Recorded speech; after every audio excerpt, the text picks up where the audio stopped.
Hello friends, welcome to ইনফোটেনমেন্টে সকলকে স্বাগত জানাই। গ্রাম পঞ্চায়েত নিয়োগ সংক্রান্ত বেশ কিছু কোশ্চেন সবার মনে ঘুরছে।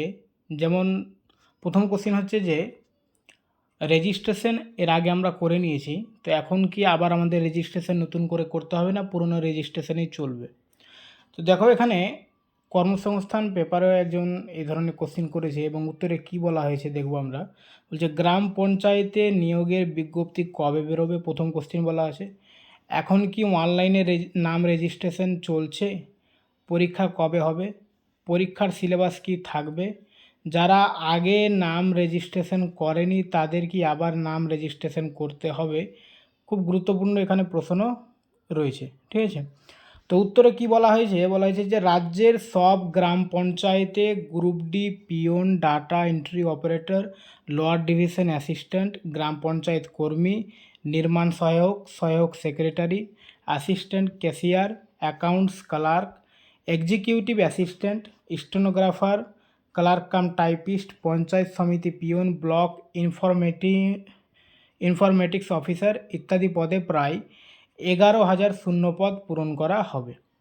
এই পরীক্ষা নেবে পশ্চিমবঙ্গ পাবলিক সার্ভিস কমিশন। এজন্য আইন সংশোধন করা হবে।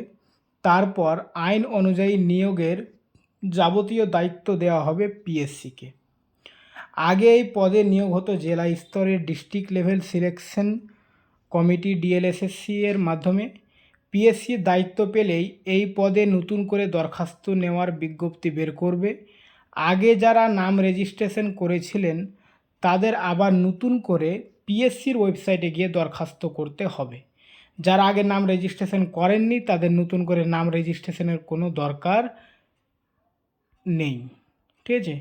পঞ্চায়েত মন্ত্রী দিলীপ ঘোষ জানিয়েছেন ডিসেম্বরের মধ্যে নিয়োগ প্রক্রিয়া শুরু, অর্থাৎ আশা করা হচ্ছে ডিসেম্বর মাস নাগাদ পঞ্চায়েতের নিয়োগের পরীক্ষা হবে।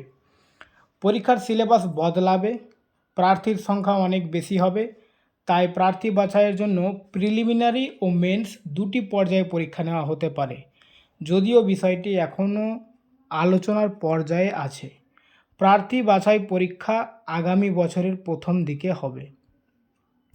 গ্রাম পঞ্চায়েতে যে পদে নিয়োগ হবে তাতে কোন কোন পদের বেলায় কম্পিউটার যোগ্যতা লাগবে না, অর্থাৎ কম্পিউটার না জানলেও দরখাস্ত করা যাবে। তো এই প্রশ্নের উত্তরে বলা হয়েছে গ্রাম পঞ্চায়েতে কর্মী, গ্রাম পঞ্চায়েত সহায়ক, নির্মাণ সহায়ক, পিওন ইত্যাদি পদে কম্পিউটার যোগ্যতা লাগবে না। তারপরে প্রশ্ন হচ্ছে 2024 সালে পঞ্চায়েত পরীক্ষার জন্য নাম রেজিস্ট্রেশন করেছিলাম, এখন শোনা যাচ্ছে পিএসসির মাধ্যমে নিয়োগ হবে। আগের নাম রেজিস্ট্রেশন ফর্ম পূরণ করতে পারবো না আবার নতুন করে ফর্ম পূরণ করতে হবে?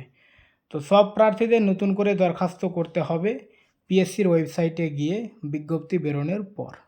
তো এই ছিল আপডেট, অর্থাৎ যারা রেজিস্ট্রেশন আগে করেছো তাদের আবার নতুন করে রেজিস্ট্রেশন করতে হবে পিএসসি যখন নতুন বিজ্ঞপ্তি বের করবে পিএসসির নিয়মে। এবং আগের যে সিলেবাস ছিল সিলেবাসও চেঞ্জ হতে পারে, কি হবেই চেঞ্জ। পিএসসি যদি পরীক্ষা নিই তো পিএসসির ধাঁচে যে সিলেবাসগুলো থাকে বিভিন্ন পরীক্ষার সিলেবাস, যেমন ক্লার্কশিপ, মিসলেনিয়াস, ডব্লিউবিসিএস, আইডিও, পিএসসি যে পরীক্ষাগুলো নিয়ে আর কি, ঠিক আছে, সেই রকম হবে আর কি সিলেবাসটা। ওকে, আর এখানে যেটা দেখলাম যে প্রিলিমিনারি ও মেন দুটো পরীক্ষার কথা বলা হচ্ছে, তো সেটা হতেও পারে আবার নাও হতে পারে, শুধু প্রিলিমিনারি পরীক্ষা তারপরে ইন্টারভিউ এরকম কিছু হতে পারে।